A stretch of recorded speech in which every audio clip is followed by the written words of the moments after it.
పెళ్ళిళ్ళకి వెళ్ళి ఉంటాం, కానీ జీలకర్ర బెల్లం పెట్టేటప్పుడు ఆ చదివే మంత్రానికి ఉన్న అర్థం మీలో ఎవరికైనా తెలుసా? నేను చెప్తాను, వినండి. ధ్రువంతే రాజా వరుణో ధ్రువం దేవో బృహస్పతి ధ్రువంత ఇంద్ర ఇష్టాజ్ఞ ఇచ్చ రాష్ట్రంధారయదాం ధ్రువం. దీనికి అర్థం, నీ కళ్ళల్లోకి చూస్తూ నీ తలపై ఒట్టేసి చెబుతున్నా, అష్టదిక్పాలకుల సాక్షిగా పంచభూతాల సాక్షిగా జన్మ జన్మలకు నీ తోడు ఉంటానని ప్రమాణం చేసి చెప్తున్నా.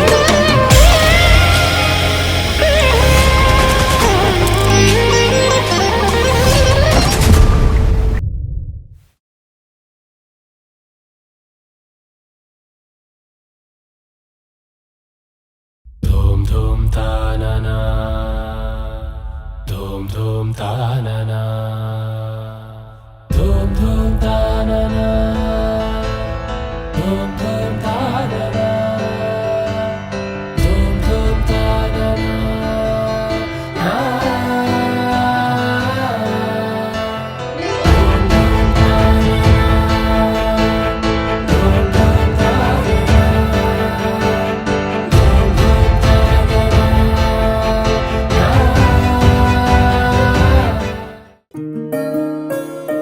సూర్యవంశములోన శ్రీరామచంద్రుడు పరమ పావన రాముడు, చీకటిని చీల్చిన నింగి సూర్యుడు రామలక్ష్మణ సీతకు బంటుడై ఉన్నాడు హనుమంతుడు.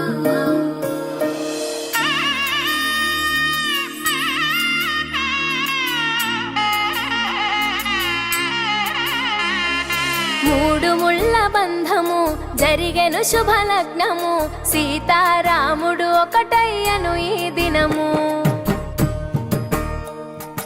ఏడడుగుల పయనము ఒకరికొకరు సొంతము, కలిసి మెలిసి సాగను ఈ జీవితము.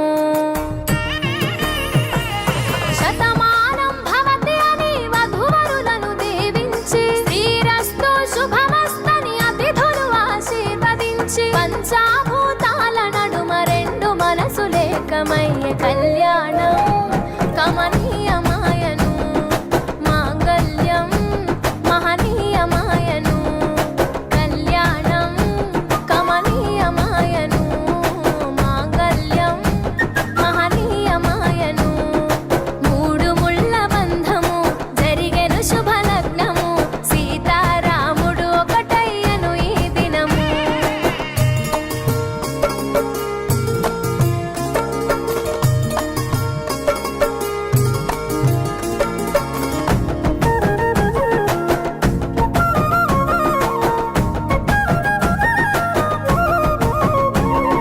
శివధనస్సు విరిచి సీత మనసు గెలిచి, కనులు కనులు కలిపి ప్రేమ మనసులొలికి.